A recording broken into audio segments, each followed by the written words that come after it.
L'association Ginkgo s'est installée dans Lyon il y a un peu plus d'1 an maintenant. Jardin ressources prenant la place d'une parcelle tout entière, la jardinerie est conçue pour accueillir l'humain, le partage. Mais pas seulement. Il y a aussi la biodiversité au cœur de ce projet. Des éléments que tous les bénévoles de Ginkgo essaient de transmettre, par une main tendue, d'abord envers la nature, mais envers l'homme aussi. Le choix de cette parcelle n'est pas anodin. Si les bénévoles ont choisi ce terrain, c'est parce que le sol a été usé par la monoculture de maïs. Leur but est de le revégétaliser, tous ensemble. Donc pour nous, le but, ça va être de remettre de la vie dans le sol, ramener des nutriments dans le sol. Il y a des engrais verts qui ont été semés hier.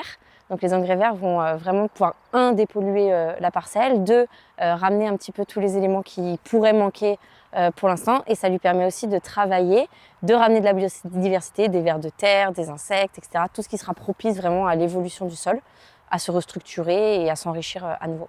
Clotilde et Fidéline rêvaient de créer quelque chose qui s'accorde à leurs valeurs. Le choix de l'association était parfait. Transmettre et partager. Partager des idées, mais pas seulement.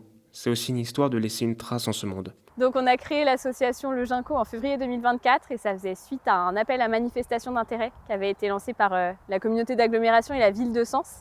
Et donc on a répondu pour justement créer cet espace ressource, ce jardin sur le Sénonais.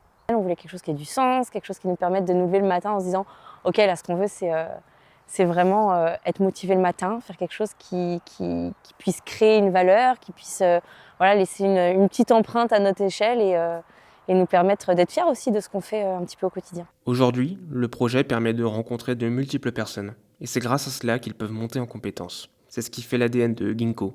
Un ADN que beaucoup partagent. Ce qui est aussi le cas de Léa, qui vient d'un monde à la fois lié et complètement différent. Diplômée dans le domaine du climat, ses origines se trouvent aussi dans l'agriculture, un peu plus au nord de Lyon. Alors moi je suis bénévole, j'ai rejoint l'association parce que j'en ai entendu parler par ma petite sœur qui est amie avec Fidéline. Ça correspond à tout ce que je veux faire dans le sens où ça correspond à tout ce que j'avais envie et surtout d'être accompagnée par des gens passionnants.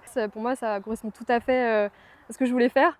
Si après 1 an, Ginkgo se démarque déjà autant, c'est parce que l'association regroupe des gens venus de tous les horizons. Tous se mettent sur un pied d'égalité. La main dans la terre pour en sortir quelque chose dont on a tous besoin. Quelques pousses, un peu d'eau, voir le monde fleurir à nouveau.